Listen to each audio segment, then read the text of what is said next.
बाकीचे लोक आम्हाला म्हणत होते की तुम्ही चूक केली का काय, एवढे लांब दिले हे कॉन्ट्रॅक्ट आणि हे करतील का काम. पण मला पूर्ण विश्वास होता की माने सर आपलं काम करणारच. त्यामुळं मी कधी त्यांना म्हटलं नाही की नाही आम्ही करूनच घेणार, त्यांच्याकडूनच करून घेणार, भले 2 महिने जास्त होते नाही तर 4 महिने. आणि त्यांनी त्या पद्धतीनं पुन्हा एकदम जोमानं काम करून अतिशय चांगलं काम आम्हाला आवडेल अशा पद्धतीचं, आम्हालाच नव्हे त्या परिसरातील सगळ्यांना त्या आवडेल असंच प्रकारचं घर त्यांनी तयार करून दिलं. आणि त्यामध्ये आम्हाला आनंद वाटतो. ज्याला ते कॉन्ट्रॅक्ट दिलं होतं त्यांनी आज व्यवस्थित काम केलेलं नव्हतं आणि अचानक स्लॅबची तारीख ठरली आणि त्या दिवशी मानेसाहेब म्हणले की मला जरा ते पाहू द्या आणि मग स्लॅब टाकू.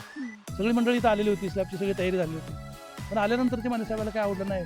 त्यांचं तसं पूर्वीपासूनच आहे, थोडं जर काय वेगळं असतं तर ते जागेला थांबवतात आणि ते पूर्ण करून मगच सुरू करतात. त्या पद्धतीने त्यांनी सांगितले की हे काय बरोबर तुम्ही केलेलं नाही, ते आता स्लॅब टाकता येणार नाही, बंद करूया आपण आणि नंतर त्या सुधारणा करून मग आपण टाकून घेऊया. म्हणजे प्रत्येक बाबीमध्ये मानेसर बारकाईने लक्ष घालतात.